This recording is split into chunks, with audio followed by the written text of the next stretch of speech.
तुमने सैयदुन्निसा फातिमा ज़हरा के बेटे लख्त जिगर को कत्ल कर दिया और मरजाना के बेटे को अपना अमीर बना लिया। वो तुम्हारे अच्छे लोगों का कत्ल करेगा और शरीर को तुम्हारे गुलाम बनाएगा। Thanks for watching. Don't forget to like, comment, share and subscribe to Maulana Habibullah Ruhani Official.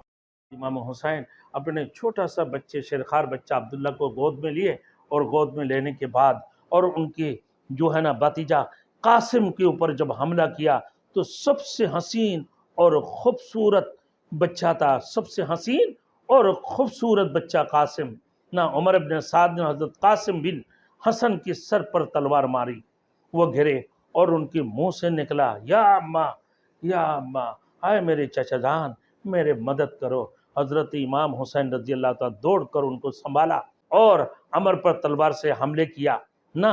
उसकी बाद उमर पर तलवार से हमले किया, फिर कोहनी से उसका हाथ कट गया। इमाम हुसैन रजी अल्लाह अपने भतीजे कासिम को कंधे पर उठाकर ला रहे थे। कबीला कुंदा का एक शकीउल कल्ब बदबख्त मालिक बिन नसीर ने आगे बढ़ा, हजरत इमाम हुसैन रजी अल्लाह तआला अन्हु की सर पर तलवार से हमला किया। आप शदीद जख्मी हो गए, शदीद जख्मी। साहिबजादा अब्दुल्ला को बुलाया और अपने गोद में बैठा ली ना। बनी असद के एक बदनसीब उनको तीर मारा और शहीद कर दिया। शेरखार बच्चा था। हजरत इमाम हुसैन ने उस मासूम बच्चे का खून लेकर जमीन पर बिखार दिया ना। और ये कहकर बाहर आ गए। उबैदुल्लाह इब्न ज़ियाद कहने लगा, सुन, तू सनरसीदा बूढ़े ना होते तो मैं तुम्हारे भी गर्दन मार देता।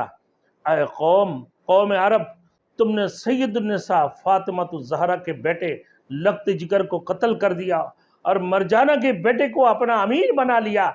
वो तुम्हारे अच्छे लोगों का कत्ल करेगा और शरीर को तुम्हारे गुलाम बनाएगा। तुम्हें क्या हुआ कि इस जिल्लत पर राजी हो गई ना। मेरे दोस्तों, यही तो हाल थे। फिर उसकी बाद इमाम हुसैन रजी अल्लाह तआला अन्हु और शुहदा की सर को लेकर ना खोला बिन यजीद और हमीद बिन मुस्लिम ने उन हजरात की सरों को लेकर कुफा रवाना हुआ और इब्न ज़ियाद के सामने पेश किए। उबैदुल्लाह इब्न ज़ियाद ने छड़ी से हजरत हुसैन की दहन मुबारक को छूने लगा तो ज़ैद इब्न अरकम से ना रहा गया। वो खड़े होकर कहने लगा, बोल उठे कि छड़ी इन मुतबर्रक होठों के ऊपर से हटा ले। कसम है उस जात की जिसकी सवा कोई माबूद नहीं है कि मैंने रसूलुल्लाह सल्लल्लाहु अलैहि वसल्लम को देखा कि इन्हीं होठों को बुसा देते हुए ये कहकर रो पड़े। मेरे दोस्तों, या अल्लाह, तू हमारे इन जालिमों से इंतकाम ले।